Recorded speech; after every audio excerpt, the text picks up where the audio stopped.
Hello students. तो कैसे हैं मेरे जीनियस मैट्रिक क्लास में आप सभी का स्वागत है। आज हम आपके लिए लेके आए हैं क्लास 9 का chapter number 1 matter in our surrounding का लेक्चर नंबर 6।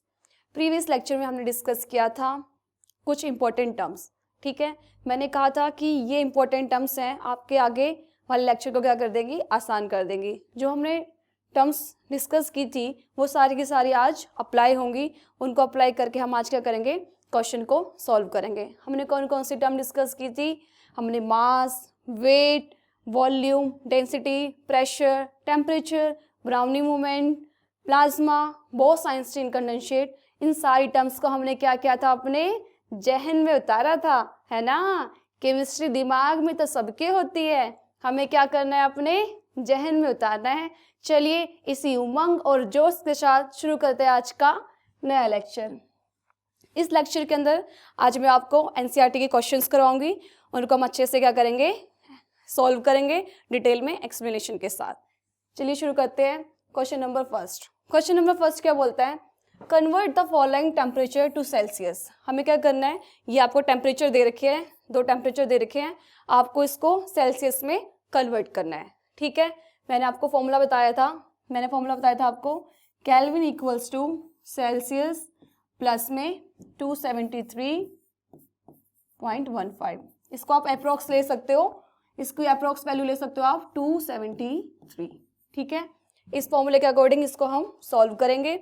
अब आपको क्या करना है, ये तब था जब आपको सेल्सियस दिया हो और आपको केल्विन में कन्वर्ट करना हो। अब आपको क्या दिया हुआ है, केल्विन दिया हुआ है, आपको सेल्सियस में कन्वर्ट करना है, तो आपको 273 क्या करना पड़ेगा, माइनस करना पड़ेगा। आपको डिग्री सेल्सियस में निकालना है, तो आप क्या करोगे, केल्विन में से आप क्या माइनस कर दोगे, 273 को माइनस कर दोगे। ठीक है, अब देखो आपके पास क्या है, 300 केल्विन है, तो देखो 300 में से 273 को माइनस करोगे तो 27 डिग्री सेल्सियस आ जाएगा। ठीक है, फर्स्ट हो गया। सेकंड दिया हुआ है हमको 573 केल्विन, तो सेम 573 में से आप क्या करोगे, 273 को माइनस कर दोगे तो आपके पास क्या आ जाएगा, 300 डिग्री सेल्सियस। क्लियर हो गया, क्वेश्चन नंबर 1 क्लियर हो गया सबको। कुछ नहीं था, सिंपल क्या किया था हमने क्या करा, इस फॉर्मूला का यूज करके केल्विन को सेल्सियस के अंदर हमने चेंज कर दिया है। क्वेश्चन नंबर 2 क्या बोलता है, what is the physical state of water at 250 degree Celsius and 100 degree Celsius. Question बोला इसने कि 250 डिग्री सेल्सियस और 100 डिग्री सेल्सियस पर वाटर की कौन सी फिजिकल स्टेट एग्जिस्ट करती है। सबसे पहले आपको पता होनी चाहिए ना, हम पढ़ते हुए आ रहे हैं फिजिकल स्टेट कौन कौन सी होती है, सॉलिड, लिक्विड एंड गैस। ठीक है, अब बात आती है वाटर की सॉलिड स्टेट क्या है, वाटर की सॉलिड स्टेट है आइस, और लिक्विड स्टेट क्या है, वाटर खुद ही है ना, और वाटर की गैसीय स्टेट क्या है हमारे पास, वेपर। ठीक है, ये समझ में आ गया आपको, ये पता होगा आपको फिजिकल स्टेट ये होती है। आपसे क्वेश्चन पूछा कि 250 डिग्री सेल्सियस पे इन तीनों में से वाटर की कौन सी स्टेट एग्जिस्ट करेगी। देखो 250 डिग्री सेल्सियस मतलब बहुत ज़्यादा टेम्परेचर हो जाता है ना, क्योंकि 100 डिग्री सेल्सियस पे ही वेपर्स बनने शुरू हो जाते हैं, बॉइलिंग शुरू हो जाती है। तो 250 में तो पानी एकदम क्या हो जाएगा, एकदम उड़ जाएगा, है ना, एकदम उड़ जाएगा, मतलब सारा का सारा पानी क्या हो जाएगा, भाप बन जाएगा। ठीक है, सारा का सारा वाटर वेपर्स में कन्वर्ट हो जाएगा। तो हम क्या बोल सकते हैं, 250 डिग्री सेल्सियस पे वाटर की कौन सी स्टेट एग्जिस्ट करेगी, वेपर स्टेट। कौन सी स्टेट, वेपर स्टेट। ठीक है, आपने कभी चाय बनाई होगी, तब देखा होगा आपने, चाय बनाते हो बहुत देर तक अगर उबल जाए तो आप देखते हो चाय की क्वांटिटी कम हो जाती है, तो क्या होता है, चाय के वेपर्स बन जाते हैं, है ना। तो ऐसे ही पानी देखना, आप कभी आप थोड़ा सा पानी लेना पतीले में, उसको बहुत देर तक अगर आप उबालते रहोगे तो आप देखोगे कि एक टाइम पे पानी खत्म हो गया पतीले में से, है ना। तो 250 डिग्री सेल्सियस पे वाटर की वेपर फॉर्म एग्जिस्ट करती है। अब सेकंड बोलता है, बी पार्ट बोलता है 100 डिग्री सेल्सियस पे क्या होता है। भाई देखो आपको पता होना चाहिए, अच्छे से पढ़ते हुए आ रहे हैं हम। 100 डिग्री सेल्सियस पे कुछ नहीं है, 100 डिग्री सेल्सियस पे वाटर वाटर की फॉर्म में एग्जिस्ट भी करेगा, मतलब लिक्विड फॉर्म में भी एग्जिस्ट करेगा और गैसियस फॉर्म में भी एग्जिस्ट करेगा, क्योंकि 100 डिग्री सेल्सियस कौन सा पॉइंट होता है, बॉइलिंग पॉइंट होता है, जहाँ पे पानी क्या होता है, उबलना शुरू होता है। अब ये तो है नहीं जब शुरू होते ही खत्म हो जाएगा, तो शुरू हो रहा है तो वहाँ पे वेपर्स भी बन रहे हैं और पानी भी है, तो वहाँ पे 100 डिग्री सेल्सियस पे दोनों फॉर्म एग्जिस्ट करती है, वाटर भी एंड वेपर्स भी, या हम बोल सकते हैं लिक्विड एंड गैस दोनों की दोनों फॉर्म एग्जिस्ट करती है, ठीक है। और ये 250 पे सिर्फ वेपर्स मतलब गैसियस फॉर्म एग्जिस्ट करती है। क्लियर होगी बात, तो पढ़ लो simple, water at 250 degree Celsius exist in gaseous state, है ना, सिंपल सी बात है। At 100 degree Celsius, 100 degree Celsius पे क्या होता है, can exist in both liquid and gaseous form, ठीक है, बता दिया मैंने आपको। ये पानी है, ये देखो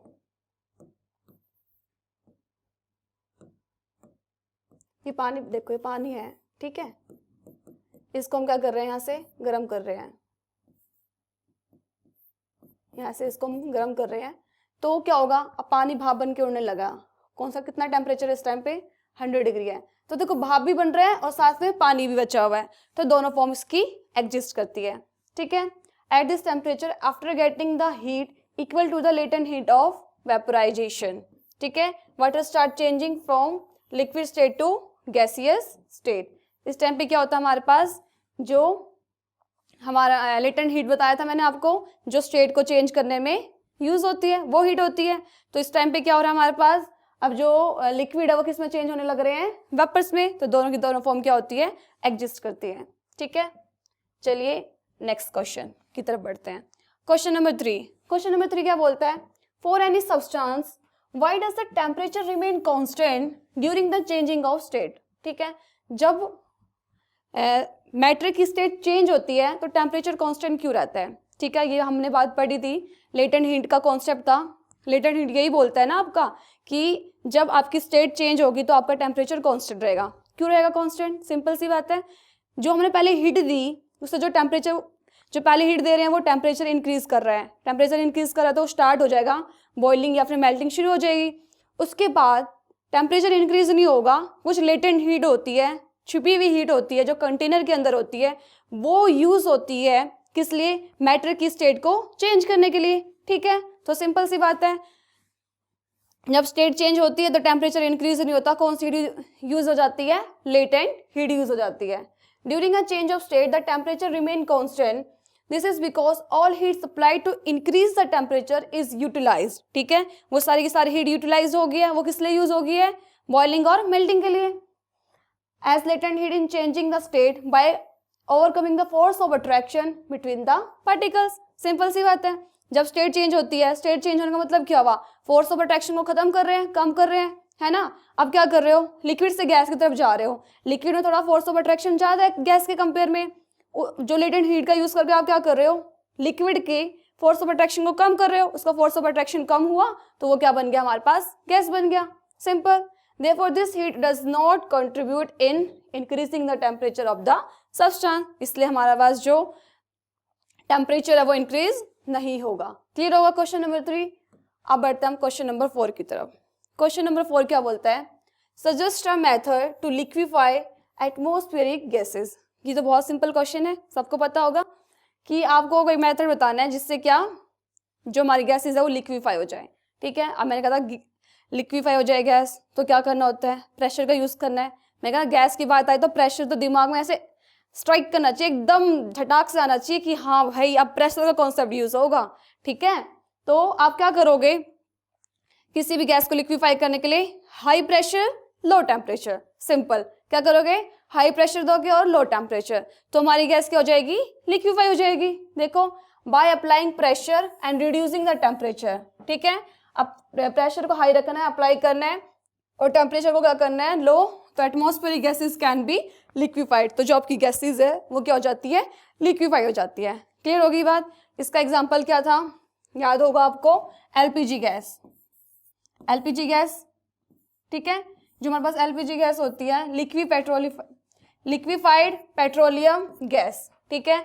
इसका एग्जांपल मैंने पहले भी बताया आपको, लिक्विफाइड पेट्रोलियम गैस, गैस है, ठीक है, उसको क्या कर रहे हैं, लिक्विफाइड कर रहे हैं। लिक्विफाइड कैसे कर रहे हो, हाई प्रेशर करके उसको प्रेशराइज कर रहे हो, प्रेशर लगा रहे हो उसके ऊपर, प्रेशर अप्लाई कर रहे हो उसके ऊपर, और वो गैस हो जाती है लिक्विफाइड हो जाती है। ठीक है, तो यही क्या करना है हमको, किसी भी गैस को लिक्विफाई करने के लिए high pressure low temperature. Clear होगी बात, क्वेश्चन नंबर 4 क्लियर हो गया। चलें आगे, चलो फिर चलते हैं आगे। क्वेश्चन नंबर 5, क्वेश्चन नंबर 5 क्या बोलता है, गिव रीजन्स। आपको बहुत सारे पार्ट दे रखे हैं A B C D, हम 1 by 1 सबको एक्सप्लेन करेंगे। पहला पॉइंट बोलता है a gas fills completely the vessel in which it is kept. इसने बोला है गैस को जिसके अंदर रखेंगे ना वो उतना पूरा भर जाएगी वो। ठीक है, a gas fill completely the vessel in which it's kept. तो इसको देखो, इसको समझते हैं हम। देखो आपको पता है गैस सुनते ही एकदम, गैस मतलब डॉन है वो यहाँ का। ठीक है, देखो गैस के पार्टिकल्स क्या होते हैं, एकदम दूर दूर होते हैं। अब गैस के पार्टिकल्स दूर दूर है, फोर्स ऑफ अट्रैक्शन कम है उनके अंदर। तो अब देखो मैंने आपको कहा था ना गैस डिफ्यूज हो जाती है जल्दी से, उनको जगह मिलनी चाहिए, तभी की तभी इतनी सी गैस होगी ना और उसको थोड़ी सी फैलने की जगह मिलेगी, उसको ज़्यादा जगह मिलेगी तो वो पूरे एरिया में फैल जाती है। ठीक है, तभी तो बड़ी बड़ी दुर्घटनाएं होती है। थोड़ी सी गैस लीक होती है, वो कंपनी वो होगी, वो कंपनी जल गई है ना, ब्लास्ट हो गई उस लीकिंग की वजह से। तो इसलिए होता है क्योंकि गैस, थोड़ी सी गैस भी निकली होगी तो वो क्या हो जाएगी, पूरी एक्सप्लोर हो जाती है, फैल जाती है। ठीक है, देखो इसको समझो इस तरीके से। मैंने एक कंटेनर ले लिया, मैंने बोल दिया कि ऐसा कंटेनर लिया जिसमें 1 किलो चीज़ आ सकती है। ठीक है, और मैंने 1 किलो गैस ले ली, मैंने उस 1 किलो गैस को उस कंटेनर के अंदर डाला। तो भाई चलो 1 किलो का कंटेनर है तो 1 किलो गैस तो उसमें आराम से आ जाएगी, आ गई। अब मैंने क्या करा, 2 किलो का कंटेनर लिया और मैंने 1 किलो गैस ली, उसको मैंने उसके अंदर डाला, तो वो 2 किलो वाला कंटेनर भी पूरा का पूरा फुल हो गया, है ना। क्यों हो गया, क्योंकि गैस तो डाउन है। वो बोलेंगे भाई हमको जहां जगह मिलेगी हम तो हर जगह क्या कर लेंगे, कब्जा कर लेंगे। तो अब गैसेस के पास 2 किलो कंटेनर के अंदर घूमने की जगह है तो वो तो पूरे फैल जाएंगे, और पूरे फुल जाएंगे तो वो जो हमारा पास कंटेनर था वो पूरा का पूरा क्या हो जाएगा, फिल हो जाएगा। अब बात आती है 3 किलो का कंटेनर ले लिया हमने और गैस वही 1 किलो है, उसको उसके अंदर डाला हमने तो वो पूरे 3 किलो कंटेनर के अंदर फैल गए। अब बोलता भाई जितना बड़ा एरिया मिलेगा हम सब में राज करेंगे। ठीक है, तो गैस का नेचर कैसा है, डॉन वाला नेचर है, उसको जितना जगह दो उतने एरिया में वो क्या कर लेता है, कब्जा कर लेता है। क्लियर होगी बात आपको, तो ये बात समझ में आई। कोई गैस को कितने बड़े बर्तन में डालो वो उतनी जगह क्या हो जाएगा, फैल जाएगा, उस कंटेनर को पूरा फिल कर देगा।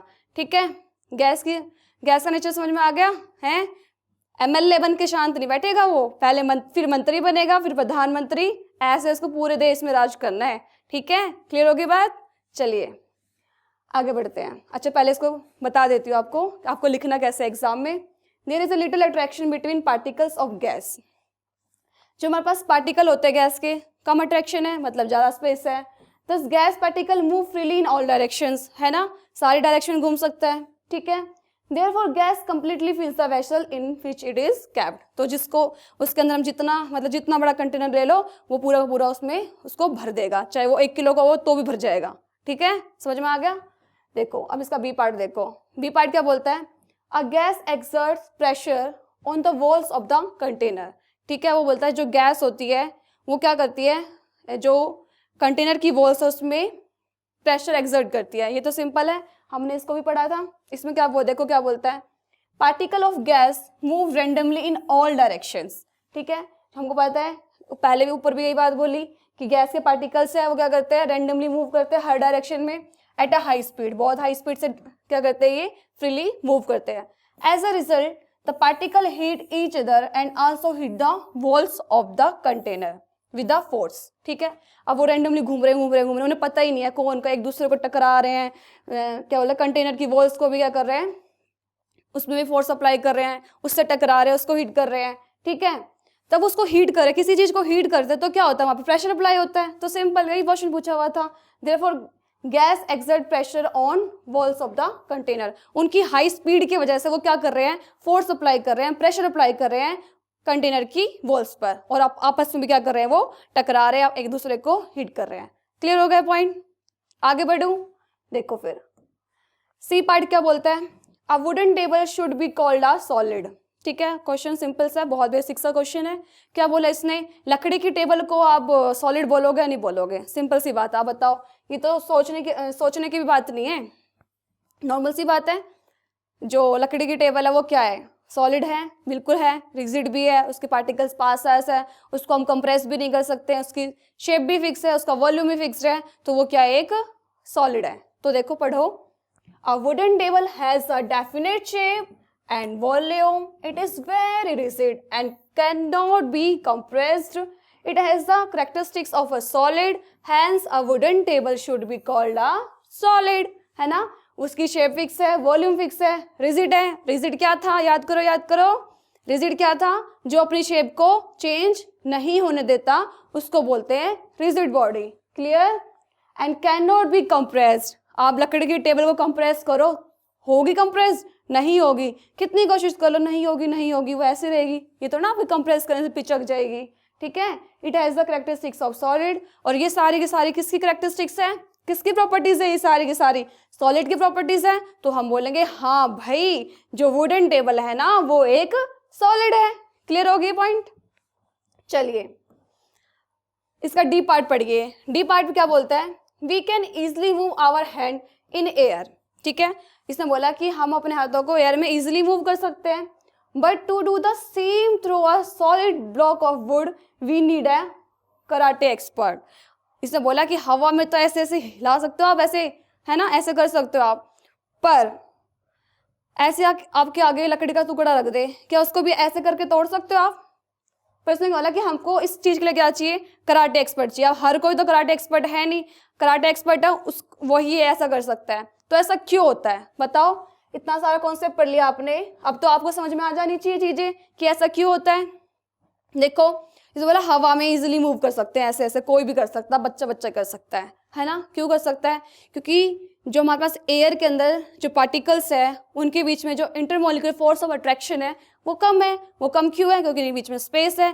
जिसके बीच में स्पेस ज़्यादा होगा वहाँ पे इंटरमोलिकुलर फोर्स ऑफ अट्रैक्शन क्या हो जाएगा, कम हो जाएगा। वहाँ पे फोर्स ऑफ अट्रैक्शन कम है तो हम इजीली उसको क्या कर सकते हैं और दूर कर सकते हैं, उनको फोर्स ऑफ अट्रैक्शन कम कर सकते हैं अपने हाथ के through.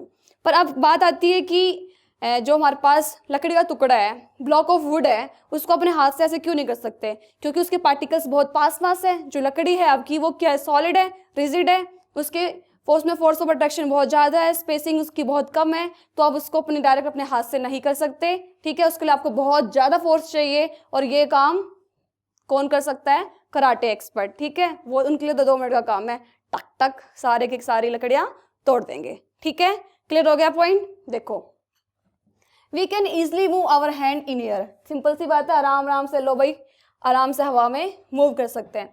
But to do the same through a solid block of wood we need a karate expert. है ना, लकड़ी के साथ ऐसा काम करने के लिए हमें कराटे चाहिए, नहीं तो हाथ सूजेंगे एकदम। है ना, सर्दियों का टाइम वैसे ही है। Because the particles of air have large intermolecular space and least force of attraction between them.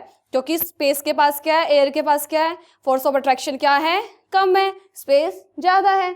thus one can easily move the hand in air and push the particles of air apart। तो हम easily अपने हाथ को करके उनके particles को और दूर कर सकते हैं। however the particles of solid have minimum amount of intermolecular space and maximum force of attraction between them, thus a greater amount of force is required to move the particles of solid apart। simple, जो हमारे पास लकड़ी है उसका force of attraction बहुत ज़्यादा है, spacing कम है, तो उसको तोड़ने के लिए उसके ऊपर उसको मतलब तोड़ने के लिए हाथ से बहुत ज़्यादा फोर्स की रिक्वायरमेंट है। There is a much greater force is required to move hand through a solid block of wood. ठीक है, इस वजह से हमें क्या, कराटे एक्सपर्ट की जरूरत है इस काम के लिए। क्लियर होगा, क्लियर हो गए सारे के चारों पॉइंट्स आपको। चलिए बढ़ते हैं नेक्स्ट क्वेश्चन की तरफ। नेक्स्ट क्वेश्चन क्या बोलता है, liquids generally have lower density. ठीक है, सबको पता है बात, जो लिक्विड्स होती है उसकी डेंसिटी क्या होती है, कम होती है as compare to solids. Solids के कंपेयर में कम होती है, क्योंकि गैस के कंपेयर में तो ज्यादा होती है डेंसिटी, पर सॉलिड के कंपेयर में कम होती है। ठीक है, but you must have observe that ice floats on water, find out why. Question समझ में आया आपको। उसने बोला कि लिक्विड की डेंसिटी कम होती है सॉलिड के कंपेयर में, पर उसने बोला कि फिर भी आइस पानी के ऊपर क्यों तैरता है। आइस तो सॉलिड है, उसकी डेंसिटी ज्यादा है, जिसकी डेंसिटी ज्यादा होगी वो तैर कैसे सकता है भाई, ये बताओ। है ना, आप क्वेश्चन का मतलब जो हम बोल रहे हैं उसके अकॉर्डिंग तो यही है, आइस क्या है, सॉलिड है, और सॉलिड की हमने बोला डेंसिटी ज़्यादा है लिक्विड से, है ना, और पानी क्या, लिक्विड है, पर फिर भी आइस क्यों तैर रहा है, तो इसका जवाब चाहिए आपको, ठीक है। तो इसका जवाब सोचो, आपने खुद अपने आसपास, मतलब अपने आसपास क्या, हर घर में होता है, तो सबने बर्फ़ जमाई होगी, ऑब्जर्व करी होगी चीज़ें, ऑब्जर्व नहीं करी होगी, बस बर्फ़ सबने जमाई होगी। तो देखो क्या होता है उसमें, जब आप पानी लेके जाते हो फ्रिज में रखने के लिए कि उसकी बर्फ़ जम जाए, आपने कभी देखा है उसको, इतना पानी लेके जाते हो, बर्फ़ ऊपर फुल मिलती है आपको, क्यों मिलती है, बर्फ़ का वॉल्यूम क्या हो जाता है, इंक्रीज हो जाता है। इसका मतलब आइस के बीच में कुछ ना कुछ क्या आ जाते हैं, स्पेस आ जाता है, ठीक है। मैंने क्या बोला, आप पानी लेके गए, आपने फ्रिज के अंदर रखा, और उसको जब बाहर निकाला आपने थोड़े टाइम बाद, आपने देखा उसकी बर्फ़ जमी हुई है, बर्फ़ जो होगी ना वो थोड़ी ज़्यादा जमी होती है जितना पानी होता है, मतलब बर्फ़ का वॉल्यूम, मतलब आइस का वॉल्यूम ज़्यादा होता है पानी के कंपेयर में, ठीक है। अब आपको पता होना चाहिए जिसका वॉल्यूम ज़्यादा होता है उसकी डेंसिटी कम होती है ना, यही पढ़ते हुए आ रहे थे हम। देखो, the mass per unit volume of substance is called density, simple सी बात है। क्या थी डेंसिटी, डेंसिटी मैं बहुत बार एक्सप्लेन कर चुकी हूँ, अब आपको डेंसिटी में कभी भी कोई डाउट नहीं आना चाहिए। डेंसिटी क्या होती है हमारे पास, मास पर यूनिट वॉल्यूम, ठीक है। और डेंसिटी यूनिट क्या थी, मास की थी किलोग्राम, और वॉल्यूम की थी मीटर क्यूब। तो हमने क्या बोला था, इसको ऐसे भी लिख सकते हैं, ठीक है, या फिर आप बोल सकते हो ग्राम पर लीटर, ठीक है। तो देखो मैंने क्या कहा था, डेंसिटी इससे तो डायरेक्ट लिंक है, इससे इनडायरेक्टली है। डेंसिटी कब बढ़ेगी, जब वॉल्यूम कम होगा, अगर वॉल्यूम ज्यादा है तो डेंसिटी क्या हो जाएगी, कम हो जाएगी। क्लियर होगी बात। तो देखो आगे बढ़ो, हमने क्या बोला था कि आइस की, मैंने बोला आइस का वॉल्यूम क्या है हमारे पास, ज्यादा हो जाता है ना, आइस का वॉल्यूम ज्यादा हो गया तो इसका मतलब उसकी डेंसिटी क्या होगी, कम होगी, और जिसकी डेंसिटी कम होगी तो वो क्या हो जाएगा, ऊपर आ जाएगा, और वो क्या करने लग जाएगा, तैरने लग जाएगा, ठीक है। तो आइस का जो वॉल्यूम है वो बढ़ जाता है, किसके कंपेयर में, वाटर के कंपेयर में, उसके बीच में कुछ स्पेसेस आ जाते हैं, जब उसको हम जमाने लगते हैं तो क्या होगा, वॉल्यूम बढ़ गया, डेंसिटी कम, और डेंसिटी कम तो वो चीज़ क्या हो जाएगी, तैरने लग जाएगी। इसलिए जो आइस होती है वाटर के ऊपर क्या करती है, फ्लोट करती है, तैरती है, ठीक है। पढ़ो इसको, as the volume of substance increases, ठीक है, किसी भी सब्सटेंस का अगर क्या होगा, वॉल्यूम क्या हो रहा है, इंक्रीज हो रहा है, इट्स डेंसिटी डिक्रीजेज, तो उसकी डेंसिटी क्या हो जाएगी, डिक्रीज कर जाएगी। Ice is formed by the freezing of water, ठीक है। आइस कब बनती है, जो वाटर को क्या कर देते हैं हम, फ्रीज कर देते हैं। When water freezes to form ice, then a number of empty spaces are created in solid ice. तो उस टाइम पे क्या होता है, number of empty space create हो जाता है आइस के अंदर, which were not present in liquid water, जो कि वाटर के अंदर प्रेजेंट नहीं होते हैं। Giving it a case, ठीक है, उसको केज लाइक स्ट्रक्चर दे देते हैं। केज लाइक स्ट्रक्चर में तो उसमें थोड़ा थोड़ा स्पेस आ जाता है।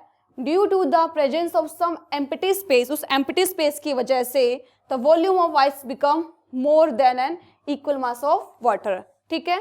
तो उससे क्या होता है, हमारे पास उसका वॉल्यूम क्या हो जाता है, ज्यादा हो जाता है वाटर के कंपेयर में।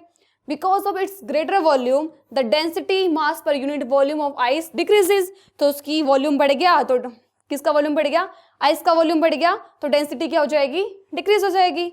And due to its lower density than water, ice floats on water even though it is a solid, वो सॉलिड होने के बावजूद भी वो क्या करता है, पानी के ऊपर तैरता है, क्योंकि उसकी वॉल्यूम क्या है, ज़्यादा है, और जिसकी वॉल्यूम ज़्यादा होती है उसकी डेंसिटी क्या हो जाती है, कम हो जाती है। क्लियर हो गया क्वेश्चन। ये क्वेश्चन काफ़ी इंपॉर्टेंट था, बहुत बार एग्जाम्स में डायरेक्टली पूछ लिया जाता है। क्वेश्चन तो वैसे सारे इंपॉर्टेंट है, एनसीईआरटी तो आपको बिल्कुल नहीं छोड़नी है, बोर्ड एग्जाम्स के लिए तो बिल्कुल भी नहीं छोड़नी है, ठीक है।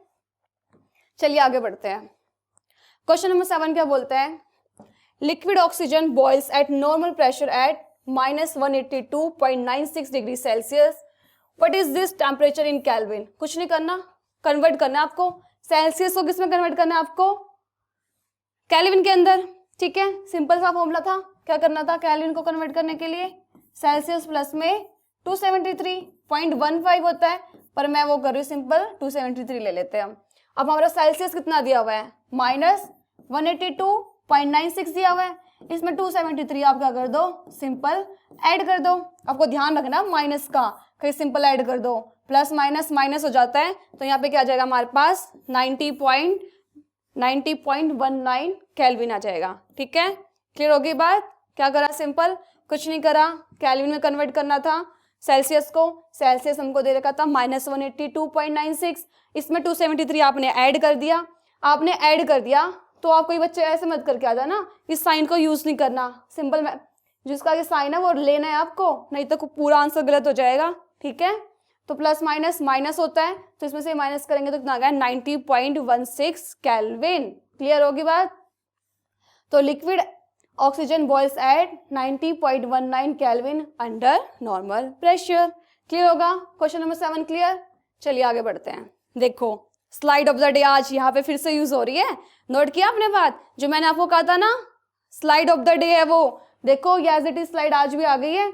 और इसके बेस में देखा आपने कितने सारे न्यूमेरिकल सॉल्व कर दिया आपने, अभी और इसका यूज करके अभी और करोगे। मैंने रिमाइंड करवाने के लिए यहाँ पे डालिए स्लाइड, ताकि आपको दोबारा से फॉर्मूलाज अच्छे से माइंड में रहे और आप क्वेश्चंस को अच्छे से कर पाओ, ठीक है। ये देखो डिग्री सेल्सियस टू केल्विन, वही सिंपल फॉर्मूला बताते हुए आ रही जो, kelvin equals to C + 273.15, simple इसको आप 273 भी ले सकते हो अप्रॉक्स वैल्यू, ठीक है।